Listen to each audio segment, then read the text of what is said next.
Bismillahirrahmanirrahim. Assalamualaikum warahmatullahi wabarakatuh. Alhamdulillah, hari ini SMK Datuk Abakar Baginda mengadakan program memasak bubur lambuk. Okay, hari ini kita ada 6 periuk. 6 periuk, 7 periuk untuk kita agihkan kepada anak-anak pelajar dan juga guru-guru. Dan insyaAllah selepas ni untuk petang kita akan adakan iftar jama'i, okay, bagi tahun 2025. Alhamdulillah. Terima kasih pada semua penyumbang yang telah memberi sumbangan untuk menjadikan program ni, dan insyaAllah kita akan jadikan program ini program tahunan. Okay? Terima kasih.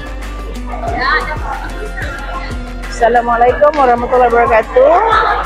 Saya Puan Fatimah Ismail, lebih dikenali dengan nama Mak Nga. Mewakili PABG lah, PABG Sekolah Menengah Abakar Baginda. So ini tahun kelima PABG bersama dengan pihak sekolah untuk melaksanakan program bubur lambuk. So hari ini target kita adalah sebanyak 2,000 pack lah untuk anak-anak. So di sini Mak Nga pun ambil kesempatan mengucap terima kasih pada semua pihak yang betul lumus daripada pagi sampai siap kerja ni lah sekarang ni. Okay. Alhamdulillah, terima kasih semua. Assalamualaikum warahmatullahi wabarakatuh. Saya Cikgu Juliawati binti Satiman, pengerusi Kelab Guru dan Kaki Tangan bagi tahun 2025. Seperti mana yang anda sedang melihat sekarang, di belakang saya adalah kerja-kerja memproses bubur lambuk. Jadi ini antara program yang kita jalankan selama 3 tahun berturut-turut, di mana kita sasarkan program ini kita jalankan pada bulan Ramadan. Ya, bagi tahun ini projek ini kita namakan sebagai program bubur lambuk kasih Ramadan.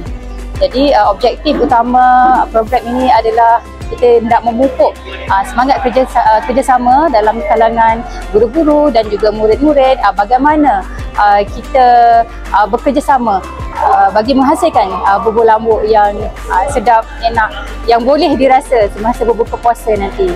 Selain daripada itu, program ini juga mensasarkan seluruh warga SMK di ABB, iaitu seramai 2,200 orang yang akan menikmati bubur lambuk yang dimasak bersama-sama PIBG, Kelab Guru dan Kaki Tangan, guru-guru dan juga murid-murid.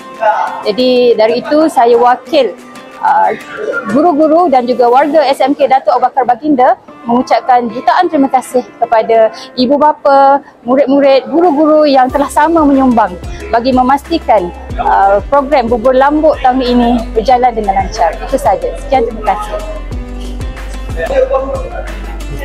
Assalamualaikum warahmatullahi wabarakatuh. Pada tahun ini sekali lagi Sekolah Menengah Kebangsaan Datuk Abakar Baginda mengadakan majlis untuk membuat bubur lambuk bagi warga sekolah. Saya Puan Tengku Syaifah Aini selaku guru Sekolah Menengah Kebangsaan Datuk Abakar Baginda hari ini bertugas untuk menjadi ketua jurumasak untuk bubur lambuk pada hari ini. Okey, hari ini kita akan masak lebih lagi daripada pada tahun lepas, iaitu sebanyak 7 periuk.